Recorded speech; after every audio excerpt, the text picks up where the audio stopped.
Welcome back to Mad Marketing's YouTube channel.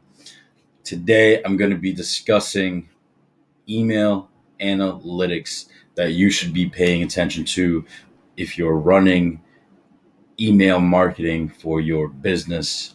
And this is going to apply whether you're offering service or products, right? So there are six main metrics that you're going to want to pay attention to, and that's your open rate. Now, your open rate is the total count or the unique count of opens your email receives divided by the total number of emails successfully delivered, right? We don't want to include emails that were not delivered based on hard or soft bounces or filtered out automatically by the inbox provider, right? And so typically especially for e-commerce, I set myself a benchmark. For opens, I want to be at about 25% open rate or higher. Now, you can create A/B tests and test different subject lines to see what receives a higher open rate.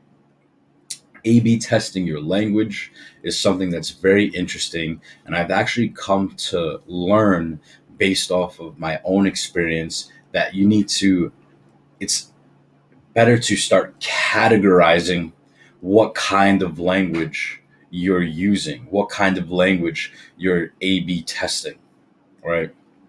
So you can one subject line could be very general, like here's your exclusive discount. That's super generic, right?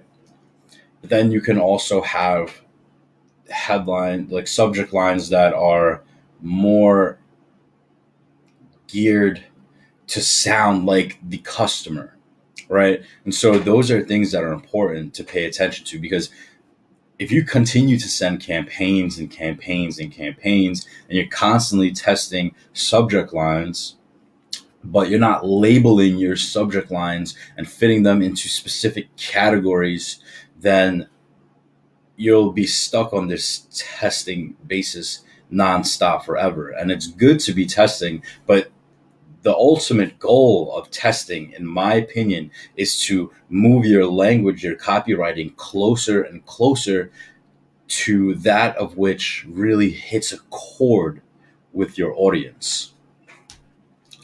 So there's that. And so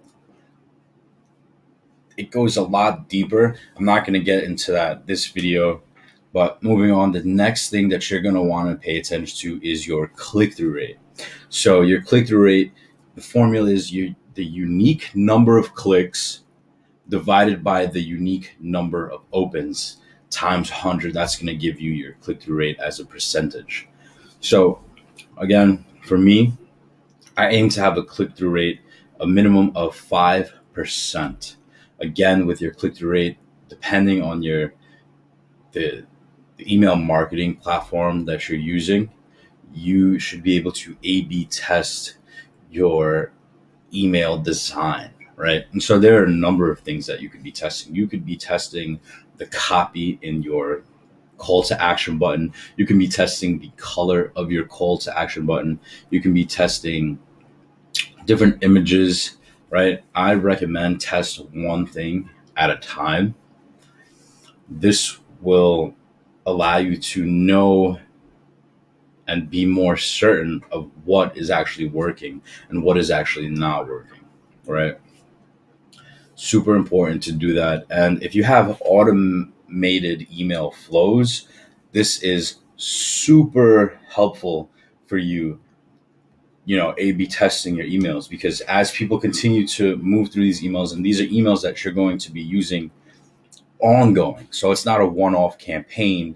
It's like an ongoing flow. Everybody who, comes to your site or takes a specific action, they're going to be seeing this email at some point. So as time goes on, I recommend continuing to test the look and feel of that email to get it to a click rate where you want it to be, something that's a goal for you. And I would start by aiming for 5%.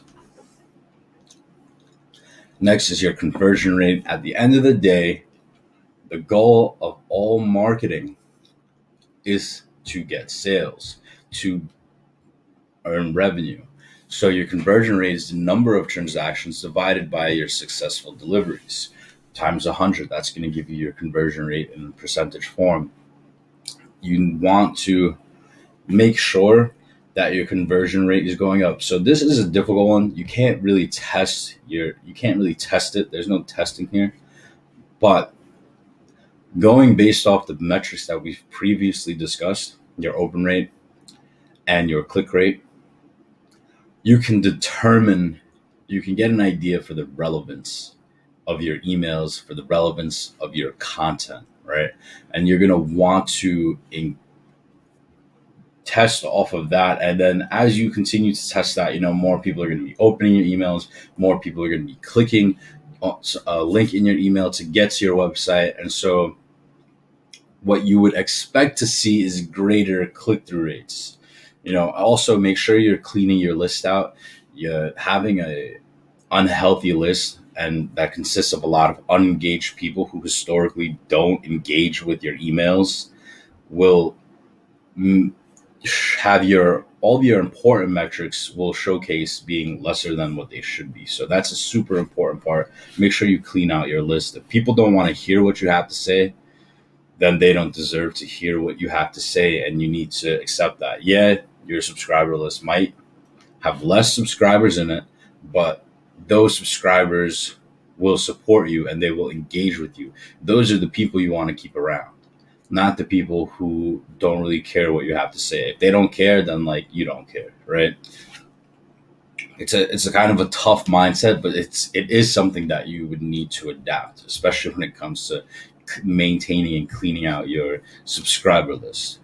So now your bounce rate. So there are so many different reasons why your email might bounce, aside from the email address that you sent to not existing. There are soft bounces, hard bounces. So I'm going to include a link in the description below to this article that I wrote on email analytics, and it's going to take you through an entire list of different soft bounces and hard bounces, right?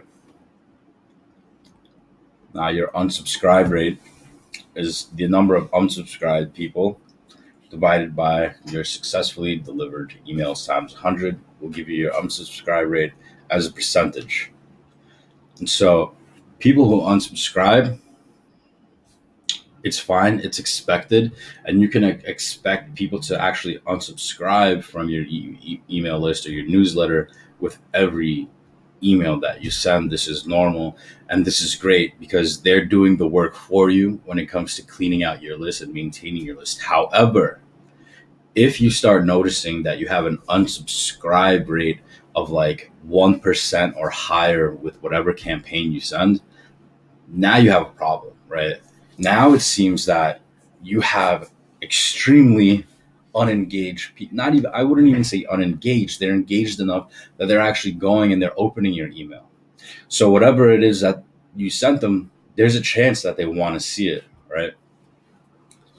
But then they're unengaged. So you need to investigate the relevance of your content, right?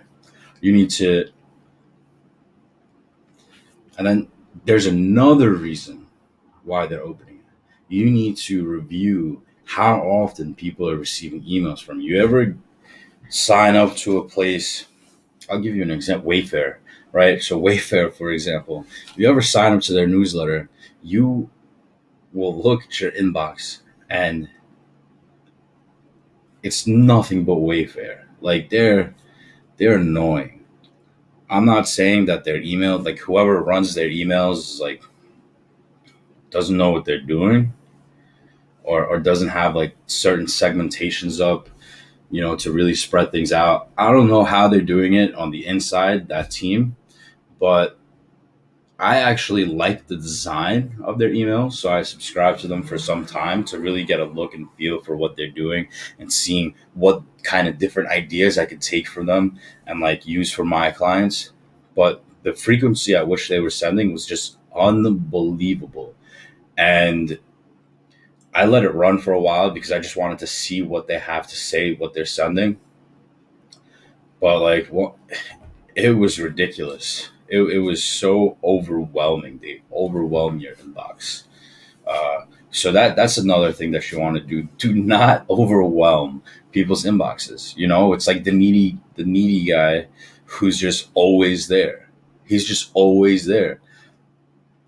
You know, it's cool when you want that person there and they're there, right? But you're just always there, even when you don't want them. It's just there. So not cool, not cool. Your deliverability rate. This one is important because this actually determines. I believe it takes into account the bounces, right, and the emails that don't exist, but it also takes into account. I believe it's called the ISP. So whatever the ISP filters out, or whatever the inbox parameters are, it will filter out your emails. So your emails will never even be delivered because Google inbox or the Apple inbox says, no, I'm not delivering this, or Yahoo or AOL, they're just like, nah, this is not a good email for the subscriber. Not doing it. And so that is something that actually happens. And again, I'm going to add a link to that it's going to be in the article. There's actually a chart of what these different inbox providers look at when determining whether or not you have, valuable content or a decent email sending reputation, and like what kind of things they look at when they decide whether or not your email makes it into the inbox. So you're definitely going to want to check that out. All right. And then your spam rate. Spam rate happens again, you know, maybe if you're like Wayfair, right? I wonder what their spam rate is. When they overwhelm your inbox, right?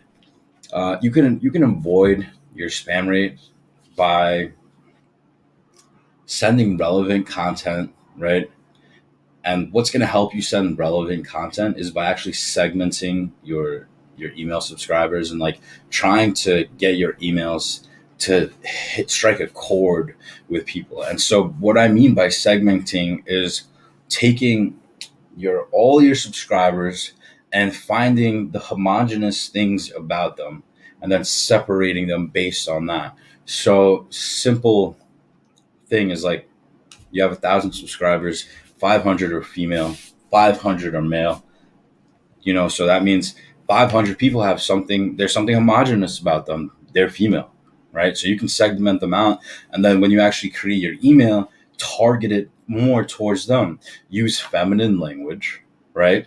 Use images that have woman in them, and change the color combination if you have different shades available for use with your brand, or and then if you have 500 male subscribers, boom, again, use masculine language, right?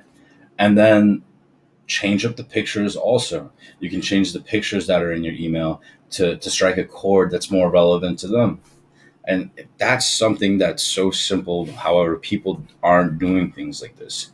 A lot of people believe that when sending an email, you just take all 1,000 subscribers that you have or more, whatever amount you have, and you want to sell something to them today. So you're just going to send them all the same exact thing. And it doesn't matter whether or not it resonates with your customer or not. So that's not how email marketing works. And to be completely honest with you, that's not how marketing should work at all, right? So the way people's brains operate, there's a logical side, there's an emotional side, there's objections, and then there's actual rejections.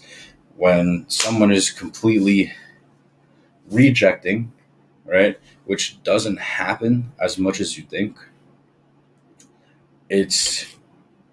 there's an underlying reason that they just don't even care to get into it right now, and so they're just going to walk away. And you got to look at it this way, like, it's still a great offer. Their opinion matters, but it only goes so far. So it's their loss in a sense, and you can't waste time with that. That's why we clean out our lists and get those people out of here so that we can spend more time with the people that want what we have to offer. So definitely make sure that you're A/B testing your open line, your subject lines, A/B test to improve your click-through rates. A/B test your call to action images, etc. Make sure you're sending relevant content. Do not overwhelm your subscribers with a high email frequency.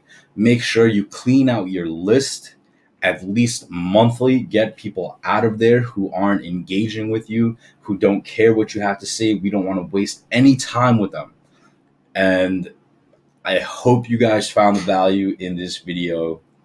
Thank you for watching. If you haven't done so yet, like and subscribe. And if you need any help with email marketing or any other form of digital marketing, you can always visit us at madmarketingpro.com. I'll see you guys next time.